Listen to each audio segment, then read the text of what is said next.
Hello everyone and welcome back to another review. Today we are looking at a game called Hi-Fi Rush, which I would best describe as if Devil May Cry and Guitar Hero had a beautiful baby. Now this game is from Tango Gameworks, the team that brought us The Evil Within, which is such a different game than this, but it's all good. I'm all open to trying new things. It's $30 on all platforms and we're checking out if it's worth it. Let's get started. Like always, we're going to start with gameplay, and I could not stop smiling while playing Hi-Fi Rush. I was bouncing to the beat of the background music, and it was just fun. I felt super carefree.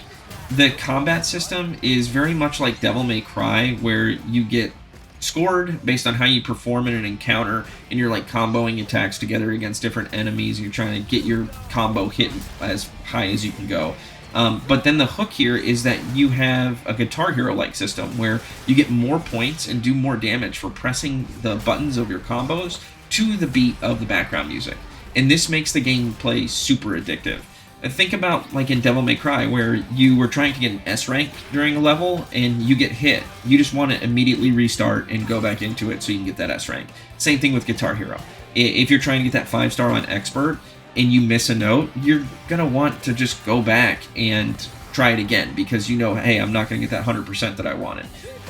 The game, it's got this arcadey and cartoony like look to it and feel to it, but don't be fooled by that. The game can just be brutally difficult at times, but it's difficult for the right reasons. It always felt fair. The combat was very responsive. The camera was good. I felt like all of the deaths were my fault.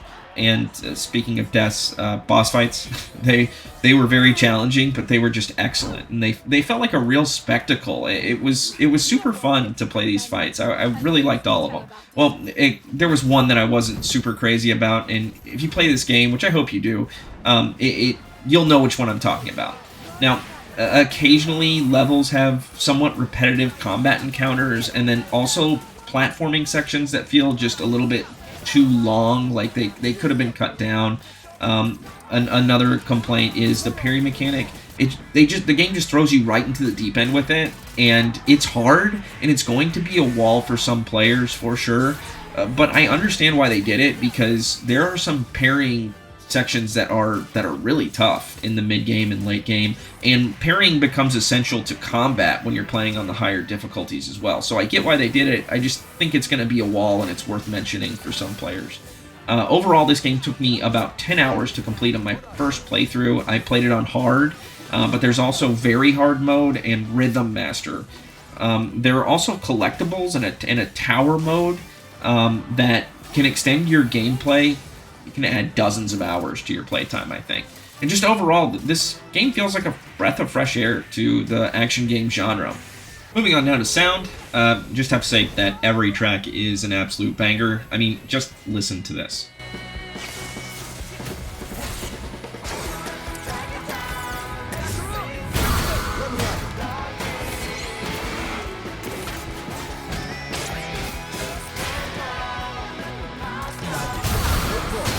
I am not the most rhythmic person in the world, but in every single level, in every single fight, I was moving my body with the beat, and it actually really helped my gameplay a whole lot.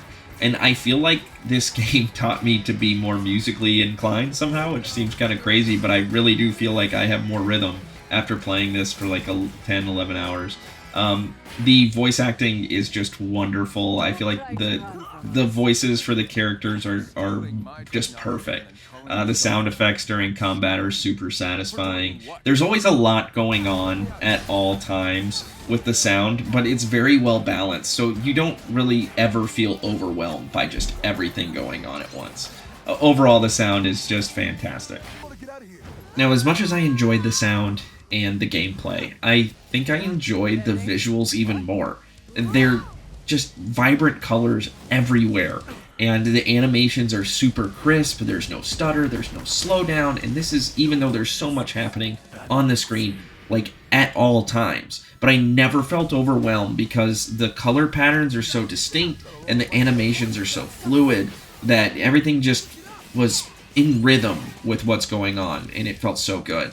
The visuals, they make you feel like you're playing one of the best cartoons around, and it just makes the game feel joyful and fun to not only play, but to watch too. I had friends that were telling me that it was just a fun game to watch because of the art design.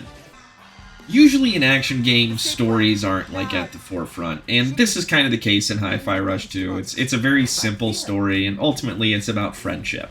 But I did enjoy the story quite a bit because it's lighthearted, it's very funny, and it's just a good time. I always look forward to the cutscenes that would happen at the beginning and like at the end of the mission, or even like in between phases of a boss fight or an encounter. And there were numerous times that I just laughed out loud because the game's funny and it doesn't take itself too seriously, and it's just perfect for this style of gameplay. The story's not going to win any awards, but I really enjoyed it a lot. If you can't tell by now, I had an absolute blast playing Hi-Fi Rush. The game just brilliantly combines the action and rhythm genres together to create this super addictive gameplay experience. And that's the number one thing I look for when I'm reviewing a game is how fun is it? And thankfully Hi-Fi Rush knocks it out of the park. You add in the top-notch visuals and sound design, and I promise you that if you're having a bad day at work or at school and you come home and you start playing this, it's going to put a smile on your face. You're going to be bouncing to the rhythm and you're going to be put into a good mood, which says a lot about the game and the developers. Now, if this game were $60, it'd be well worth the money, but it's $30 on all platforms, which just makes it a steal. It's a no-brainer right now, and for all of these reasons, I'm giving Hi-Fi Rush an 8.5 out of 10. Thank you so much for watching. If you enjoyed this video, please hit the like and subscribe buttons down below. I hope you have an awesome day.